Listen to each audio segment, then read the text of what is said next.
Salut! Salut! Aujourd'hui, on vous parle d'un papillon vraiment spectaculaire et j'ai nommé le monarque.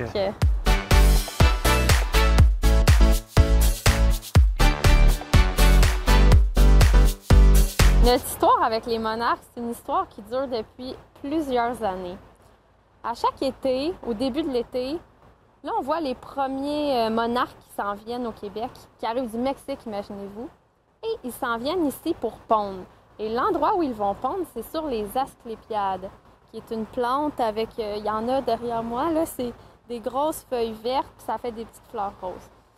Dès qu'on aperçoit nos premiers monarques, Jean-François et moi, on est super attentifs. On regarde toujours sur les asclépiades au cas où on pourrait voir soit des œufs ou, s'il est plus tard, des chenilles. Et là, l'année dernière, on a trouvé une chenille.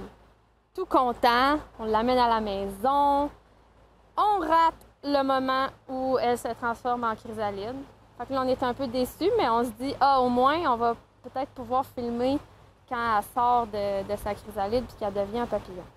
Mais non, on est en vacances, donc on a raté l'émergence. On a quand même pu prendre des photos parce que la chrysalide, il y a une certaine évolution. Elle change de couleur, puis on a pris des belles photos. Donc, on est quand même content, on est du monde positif dans la vie.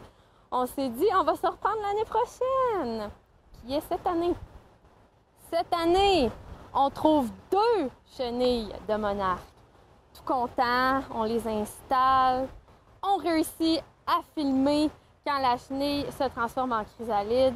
C'est vraiment magnifique, ça se passe bien plus vite que je pensais. Là. Ça dure peut-être un 15-20 secondes, c'est vraiment rapide.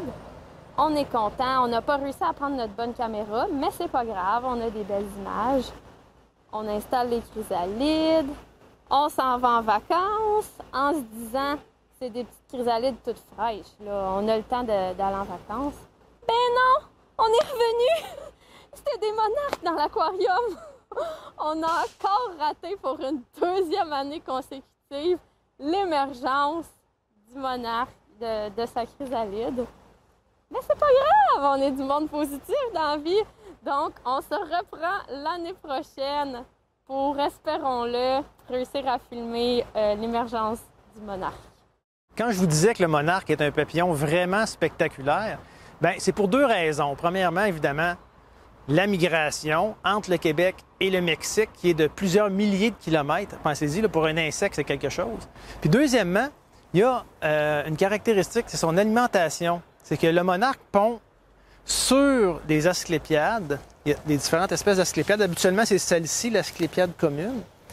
Et puis la chenille va se nourrir uniquement d'asclépiades. Puis qu'est-ce qu'il y a dans l'asclépiade? C'est une sève ou un latex qui est toxique, qui est blanc laiteux. Bien, la chenille va l'absorber lors de son développement. Chenille qui est facile à reconnaître, hein, vous allez voir, elle est rayée blanche, jaune et noire, puis elle a des appendices longs, noirs, en avant et en arrière. Vraiment une chenille spectaculaire. Elle devient toxique avec la sève de l'asclépiade. Et quand elle va se transformer, le papillon demeure toxique, un papillon orange, donc signal d'avertissement. Et ça le protège de certains prédateurs. Ensuite, le papillon, une fois qu'il est métamorphosé, bien, à la fin de l'été, la dernière génération ici repart vers le Mexique directement. Mais parlant de ça, on a 2 papillons, nous, là. Oui. Ah, Myriam est allée chercher l'aquarium, justement, avec les 2 monarques, et on va les libérer dans un super habitat. Juste en faisant la vidéo, on en a vu un autre monarque passer. C'est un habitat avec beaucoup d'asclépiades, c'est super bon.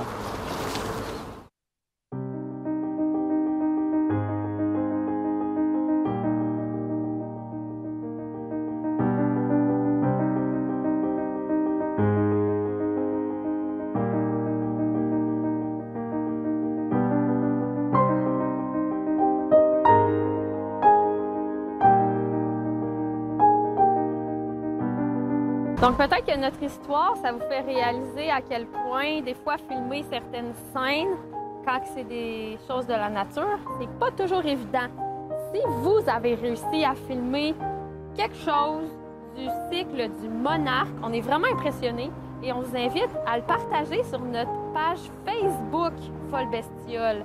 C'est rare qu'on vous parle de notre page Facebook, mais tout le monde peut mettre des choses dessus. On est toujours content de voir vos découvertes. On les regarde avec grand intérêt et on vous répond. À la prochaine!